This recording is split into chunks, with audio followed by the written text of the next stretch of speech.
ሰላም ጤና ይስጥልኝ የቻናላችን ቤተሰቦች ጠዋት ላይ አዳዲስ ይወጡ ሰበር መረጃዎችን እንደሚከተለው ወደ እናንተ የማቀርብላችሁ ይሆናል። ቻናላችንንም ሰብስክራይብ ላይክ እና ሼር ማድረጋችሁን እንዳትረሱ እያልኩኝ በቅደም ተከተል ዜናዎቹን ወደ እናንተ የማደርስ ይሆናል። More than 1,000 additional troops from the 82nd Airborne Division are heading to the Middle East, according to two sources. They'll be joining thousands more Marines, sailors, and other American troops already on their way. ፔንታጎን በአስቸጋሪ የጠላት ግዛቶች ውስጥ በፓራሹት በመውረድ አካባቢውን በቁጥጥር ስር በማዋል ልዩ የውጊያ ስልጠና ያለውን እጅግ የተከበረውን 82ኛውን የአየር ወለድ ክፍለ ጦር ወደ መካከለኛው ምስራቅ እየላከ ይገኛል። ማክሰኞ ዕለት ለመገናኛ ብዙሃን ሾልኮ የወጣው ይህ የጦር ስምሪት መረጃ አሜሪካ በኢራን የነዳጅ ወጪ ንግድ ማዕከል ላይ ልትከፍት ለምታስበው ወረራና ለሚኖረው ግዙፍ የጦርነት መስፋፋት እያደረገችው ያለው ዝግጅት አካል ነው። በዚህም መሰረት እስከ 3000 የሚደርሱ አየር ወለድ ወታደሮች አሁን ላይ በጉዞ ላይ ከሚገኙት 5000 ገደማ የባህር ኃይል ወይንም ማሪን ወታደሮች ጋር በመቀላቀል በመካከለኛው ምስራቅ የሚገኘውን የ50,000 የአሜሪካ ጦር ቁጥርን በከፍተኛ ሁኔታ ያሳድጉታል። ፕሬዝዳንት ዶናልድ ትራምፕ ከኢራን ጋር ስምምነት ለማድረግ ሐሳብ ቢያቀርቡም አሜሪካ በማንኛውም ጊዜ የካርግ ደሴትን ከጥቅም ውጭ ልታደርግ እንደምትችልም ጎን ለጎን ዝተዋል። ከዋናው የኢራን ምድር 15 ማይል ርቀት ላይ የምትገኘው ይህች አነስተኛ ደሴት 90% የቴህራን የነዳጅ ወጪ ንግድ የምታስተናግድ በመሆኗ ቀድሞውኑ ለተዳከመው የኢራን ኢኮኖሚ የህይወት እስትንፋስ ናት። ባለፈው ሳምንት የአሜሪካ ጦር በደሴቲቱ የሚገኙ የባህር ላይ ፈንጂ ማከማቻዎችን በቦምብ የደበደበ ሲሆን አሁን ደግሞ በሺዎች የሚቆጠሩ የጦርና የማሪን ወታደሮች መድረስ ለዋይት ሃውስ በየብስ ላይ ጥቃት ለመክፈትና ዛቻውን ወደ ተግባር ለመቀየር በርካታ አማራጮችን ይሰጠዋል። አሜሪካ የካርግ ደሴትን በቁጥጥር ስር ለማዋል ለምን ፈለገች ለሚለው ጥያቄ ዋነኛ ምክንያት የሆርሙዝ የባህረ ሰላጤ ጉዳይ ነው። የዓለማችን 1/5 የሚሆነው የነዳጅና ጋዝ ንግድ የሚተላለፍበትን ይህን ወሳኝ የባህር መስመር ኢራን መዝጋቷ ፌብሩዋሪ 28 ጦርነቱ ከተጀመረ አንስቶ በአሜሪካና እስራኤል ጥቃቶች ላይ ከወሰደቻቸው እጅግ ውጤታማ የአጸፋ እርምጃዎች አንዱ ነው። ይህ የሆርሙዝ መስመር መዘጋት የዓለምን የነዳጅና ጋዝ ዋጋ በማናር በአክሲዮን ገበያዎች ላይ ከፍተኛ መስቀልቀል ፈጥሯል። ከሆርሙዝ ሰላጤ በስተሰሜን የምትገኘው የካርግ ደሴትን መቆጣጠር አሜሪካ የኢራንን ኢኮኖሚ የጀርባ አጥንት የሆነውን የነዳጅ ንግድ እንድትቆጣጠርና በውሃው መስመር ላይ ጠንካራ ይዞታ እንዲኖራት ያስችላል። ይህ ደግሞ ቴህራን በሆርሙዝ ሰላጤ ላይ ያላትን ማነቆ እንድታላላ ከፍተኛ ጫና ይፈጥርባታል። ሆኖም ኢራን ለማንኛውም የአሜሪካ ወረራ ዝግጁ መሆኗንም አስታውቃለች። ከፍተኛ የጦር መሪዎቿ ቴህራን የአሜሪካን የጦር ስምሪት እንቅስቃሴዎችን በቅርብ እየተከታተለች መሆኑንም የገለጹ ሲሆን የፓርላማ አፈጉባኤው መሐመድ ባጋር ሀገራችንን ለመከላከል ያለንን ቁርጠኝነት አትፈታተኑት ሲሉ ጠንካራ ማስጠንቀቂያቸውንም አስተላልፈዋል። ብዙውን ጊዜ በሰሜን ካሮላይን ፎርት ብራግ የሚሰፍረው የአሜሪካው ጦር 82ኛው ክፍለ ጦር በማንኛውም ጊዜና ቦታ በፍጥነት ሊሰማራ የሚችል ኃይል ነው። ከሌሎች ወታደሮች በተለየ መልኩ እነዚህ ወታደሮች ብዙ ታንኮች ወይም የታጠቁ ተሽከርካሪዎች ሳያስፈልጋቸው በ18 ሰዓታት ውስጥ ወደ አንድ አካባቢ ዘልቀው በመግባት ፈጣንና አስገራሚ ጥቃት የመሰንዘር ልዩ ስልጠና አላቸው ተብሏል። ይህ ሁኔታ ለጠላት ጥቃት ተጋላጭ ሊያደርጋቸው ቢችልም ዋነኛ ግባቸው ፍጥነት እና ያልተጠበቀ ማጥቃት ነው። እነዚህ ኃይሎች በቅርብ ቀናት ውስጥ ወደ ቀጠናው በታዘዙት በሺዎች የሚቆጠሩት የማሪን ወታደሮች ይደገፋሉ። የማሪን ወታደሮቹ ደሴቶቹን በፍጥነት በቁጥጥር ስር በመዋል በኩል ወደር የሌላቸው ባለሙያዎች እንደሆኑም ይነገርላቸዋል። በአሁኑ ወቅት ወደ 5000 የሚጠጉ የማሪን ወታደሮች በሁለት የማሪን ኤክስፔዲሽነሪ ዩኒት ተከፍለው ወደ መካከለኛ ምስራቅ በማቅናት ላይ ይገኛሉ። 2200 ማሪኖችን የያዘው 31ኛው ክፍለ ጦር ባለፈው ሳምንት ጃፓንን ለቃ በወጣችበት የዩኤስ ትሪፖሊ በተባለችው መርከብ ላይ ተጭኖ አርብ ዕለት ቀጠናው ይደርሳል ተብሎ ይጠበቃል። በተጨማሪም ፔንታጎን 11ኛውን ክፍለ ጦር የያዘውንና ከ3 የጦር መርከቦች የተዋቀረውን የቦክስ አምፊቢየስ ሬዲ ግሩፕ ARG የሚባለውን ከካሊፎርኒያ ወደ ቀጠናው ያዘዘ ሲሆን ይህ ኃይል ለመድረስ ከ3 እስከ 4 ሳምንታት ይወስድበታል ተብሏል። በባህር ኃይል ታሪክ ሁለት ግዙፍ የማሪን ክፍለ ጦሮችን በአንድ ጊዜ ወደ መካከለኛው ምስራቅ መሰማራታቸው ያልተለመደና የጉዳዩን አሳሳቢነት የሚያሳይ ነው ተብሏል። ይህ የተቀናጀ ኃይል በኢራን የባህር ዳርቻ ላይ ለረጅም ጊዜ ግዛት ይዞ ለመቆየት በቂ ቁጥር እና ትጥቅ ባይኖረውም በደሴቶች ላይ ወይም በዋናው ምድር ላይ ፈጣን የመግባትና የመውጣት ጥቃቶችን ለመፈጸም ግን እጅግ ወሳኝ ነው። እንዲህ አይነት አምፊቢየስ ወይንም የየብስና የውሃ ወረራ ሲካሄድ የአሜሪካ ወታደሮች ከትንሽ ጀልባዎችና ሄሊኮፕተሮች ወደ መሬት የሚተሙ ሲሆን ይህንን እንቅስቃሴ የሚያሰጋ ማንኛውንም የኢራን ኃይል በሚያጠቁ የጦር አውሮፕላኖች ይደገፋሉ። ወረራው ከመጀመሩ በፊት አሜሪካ በካርግ ደሴት ላይ ያሉትን ዋና ዋና የመከላከያ ተቋማት ቀድማ ታወድማለች። ሆኖም ይህ የጦር ስትራቴጂ እጅግ አደገኛ ነው። ኢራን ከዋናው ምድር ረጅም ርቀት ተወንጫፊ ባለስቲክ ሚሳይሎችን ወይም ድሮኖችን በመተኮስ ጠንካራ አጸፋ የመመለስ አቅም አላት።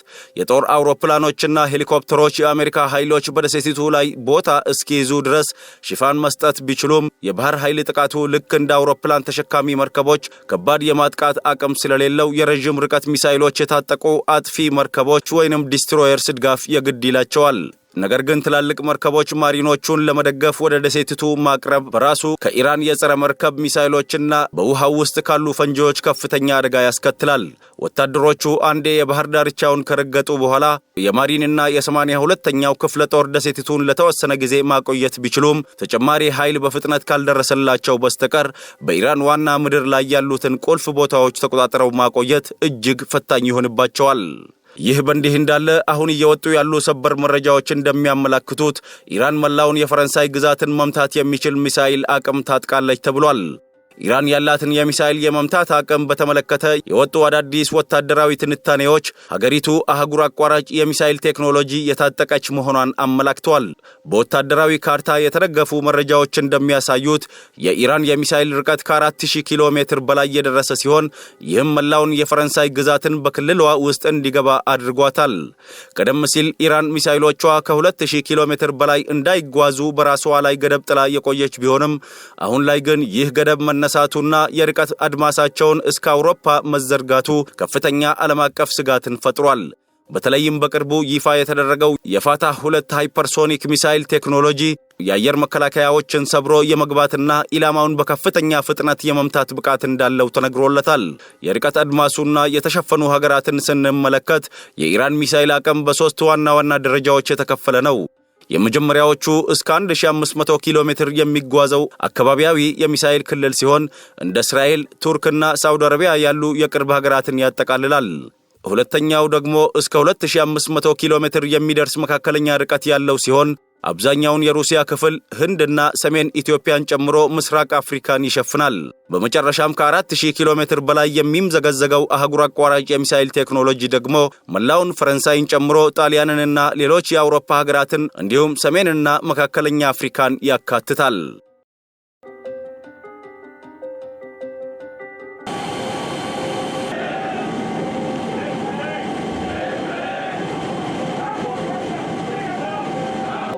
گسترده هدف قرار خواهند گرفت. 3. همه شرکت‌های مشابه در منطقه که سهامدار በኢራንና አሜሪካ መካከል የሚደረገው ውይይት እርግጠኛ ባልሆነበት ዕለት ጥቃቶች መፈጸማቸውንም ቀጥለዋል። ዶናልድ ትራምፕ በኢራን ላይ የከፈቱትን ጦርነት የሚያስቆም ንግግር መጀመሩን ቢናገሩም ኢራናውያን ግን ምንም ነገር የለም ሲሉ ማስተባበላቸውንም ቀጥሏል። የሚካሄዱ ንግግሮች ላይ እርግጠኛ ባልተሆነበት ዕለት በቀጠናው የሚፈጸሙ ጥቃቶች ቀጥለዋል። እስራኤል ሐሙስ ዕለት በኢስፋሃንና በሌሎች በርካታ አካባቢዎች መጠነ ሰፊ ጥቃት መክፈቷን ተናግራለች። የዩናይትድ ስቴትስ ማዕከላዊ እዝ ሌሊቲን የዩኤስኤስ አብርሃም ሊንከን አውሮፕላን ተሸካሚ መርከብ ላይ በመነሳት በኢራን በሚገኙ ኢላማዎች ላይ ጥቃት መፈጸሙን ገልጿል። በሊባኖስ የአገሪቱ ብሔራዊ ዜና ወኪል ኤንኤንኤ ረቡዕ ምሽት እስራኤል በምዕራባዊ ሊባኖስ ሃሮፍ በፈጸመችው ጥቃት 2 ሰዎች መሞታቸውንና 8 ሰዎች መቁሰላቸውን አስታውቋል። ሐሙስ ማለዳ እንዲሁም በአረብ ሳሊም ከተማ አቅራቢያ በተፈጸመ ጥቃት ተጨማሪ 8 ሰዎች መጎዳታቸውን የአገሪቱ ጤና ሚኒስቴርን ጠቅሶ ዘግቧል። ኢራን በተባበሩት አረብ ኤምሬትስ አቡዳቢ ላይ በፈጸመችው የሚሳኤል ጥቃት 2 ሰዎች መገደላቸውንም ተገልጿል። በተጨማሪም ሳውዲ አረቢያና ኩዌት ከኢራን የሚተኮሱ ድሮኖችን ማክሸፋቸውንም ተናግረዋል። እስራኤል በበኩሏ በቃፍር ቃሲም ከተማ በተፈጸመ ጥቃት 6 ሰዎች ተጎድተው ሆስፒታል መግባታቸውን ይፋ አድርጋለች። ባህሬን ሐሙስ ማለዳ የተተኮሰው ሚሳኤልን ተከትሎ ነዋሪዎች ደህንነቱ ወደ ተጠበቀ መጠለያ እንዲገቡ ማስጠንቀቂያ አስተላልፋለች። They were unable to say with confidence what caused the Patriot to explode. ጦርነቱ በዚህ ሁኔታ በተካረረበት ሰዓት እስራኤል የኢራን አፈጉባኤና የውጭ ጉዳይ ሚኒስትርን ልትገድላቸው ከምትፈልጋቸው ባለስልጣናት ዝርዝር እንዲወጡ አደረገች። እስራኤል የኢራን ፓርላማ አፈጉባኤና የውጭ ጉዳይ ሚኒስትሩን ልትገድላቸው ከምትፈልጋቸው የኢራን ባለስልጣናት ዝርዝር ውስጥ ማስወጣቷን አንድ የፓኪስታን ባለስልጣን ተናግረዋል። የውጭ ጉዳይ ሚኒስትር አባስ አራክቺና አፈጉባኤ መሐመድ ባጋር እስራኤል ከጥቃት ኢላማዋ ዝርዝር እንድታስወጣ ፓኪስታን በአሜሪካ በኩል ጥያቄ በማቅረቧ ተቀባይነት ማግኘቱን ባለስልጣኑ ለሮይተርስ ዜና ወኪል ገልጸዋል። እስራኤል ሁለቱ ባለስልጣናት በሚገኙባቸው ስፍራዎች መረጃ ነበራት፣ እነርሱንም ሊገድሏቸው ይፈልጋሉ። ነገር ግን እኛ ለአሜሪካኖች እነዚህ ሰዎች ከተገደሉ ለድርድር የሚቀመጥ ሌላ ሰው እንደማይኖር ስለነገርናቸው እስራኤላውያን እቅዳቸውን እንዲተው አድርገናቸዋል ሲሉ ባለስልጣኑ ተናግረዋል። አሜሪካና እስራኤል በኢራን ላይ ጥቃት ከከፈቱበት ዕለት አንስቶ በርካታ የኢራን ከፍተኛ ፖለቲካዊና ወታደራዊ መሪዎች በእስራኤል ጥቃት የተገደሉ ሲሆን እስራኤል ባለስልጣናቱን ማደኗን እንደምትቀጥልም በተደጋጋሚ ገልጻለች። አንድ ወር ሊሞላው የተቃረበውን ጦርነት ለማስቆም በኢራንና በአሜሪካ መካከል ሊካሄድ የታሰበውን ድርድር ፓኪስታን ታስተናግዳለች ተብሎም ይጠበቃል። በዚህ ድርድር ላይ ኢራንን በመወከል በእስራኤል ኢላማ መደረጋቸው እየተነገረ ያሉ የውጭ ጉዳይ ሚኒስትር አባስ አራክቺ እንዲሁም በአሜሪካ በኩል ምክትል ፕሬዝዳንት ጄዲ ቫንስ በዋናነት ይገናኛሉ ተብሎ እየተጠበቀ ይገኛል።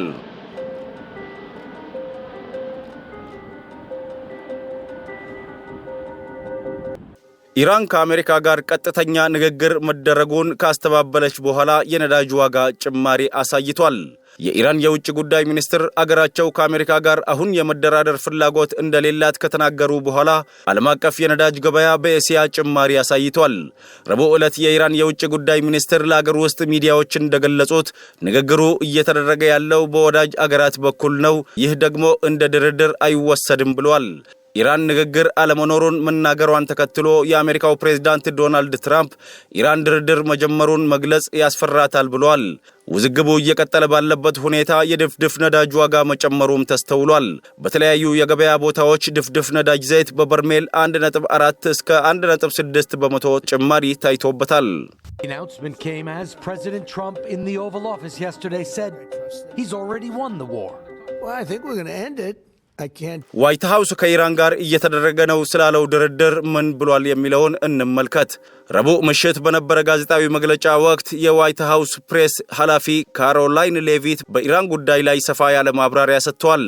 ኃላፊዋ ፕሬዝዳንት ትራምፕ ውጤታማ ውይይት ከኢራን ጋር ማድረጋቸውን ቢገልጹም ቴህራን ግን ይህንን አስተባብላለች። ሌቪት በማህበራዊ ሚዲያ እየተዘዋወረ ያለው ባለ 15 ነጥብ እቅድ ግምት ናቸው ካሉ በኋላ ነገር ግን እውነታውን የሚያሳዩ ነጥቦችን ይዘዋል ብሏል። በሁለቱ ሀገራት መካከል ተደረገ የተባለው ንግግር በምን መልክ እንደተጠናቀቀ በሚመለከት ዝርዝር ጉዳዮች ላይ ለመግባባት ፈቃደኛ ሳይሆኑ ቀርተዋል።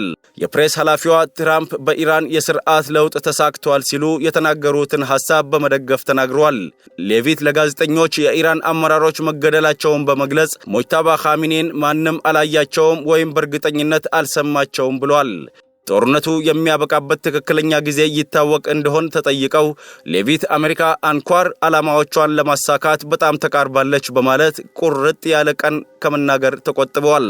በሌላ በኩል ኢራን ከአሜሪካ ጋር የሚደረገውን ውይይት ውድቅ ማድረጓ ትልቅ አለመተማመን እንዳለ ያሳያል ሲሉ ተንታኞች ተናግረዋል። ዋሽንግተን ንግግር እየተደረገ መሆኑን ስትገልጽ፣ ቴህራን በበኩሏ ወዲያውኑ ውድቅ አድርጋዋለች። ይህ አለመግባባትን የሚያሳየው ሁለቱ ሀገራት ከዚህ በፊት ባደረጓቸው ድርድሮች ወቅት የተፈጠረውን ጥልቅ አለመተማመን ነው። ከዚህ ቀደም በሁለቱ ሀገራት መካከል ሁለት ጊዜ ውጥረትን ያረግባሉ የተባሉ ንግግሮች ተጀምረው ነበር። ነገር ግን ሁለቱም ንግግሮች በሂደት ላይ እያሉ አሜሪካና እስራኤል በቴህራን ላይ ወታደራዊ ጥቃት ከፍተውባታል። ከኢራን አንጻር ንግግር መጀመር ጦርነት ይከፈታል የሚለውን እድል አይቀንሰውም። እንዲያውም ጦርነቱ የተጀመሩት ንግግሮቹ እየተካሄዱ ባለበት ወቅት ነው። ለዚህም ነው የትራምፕን ንግግር በጥርጣሬ የታየው። በድጋሚ ድርድር መጀመር አደገኛ ሊሆን ይችላል። አሁን የሚደረግ ድርድር ከዚህ ቀደም ከተካሄደው የተለየ የሚሆንበት መንገድ የሚጠቁም ምንም ነገር የለም።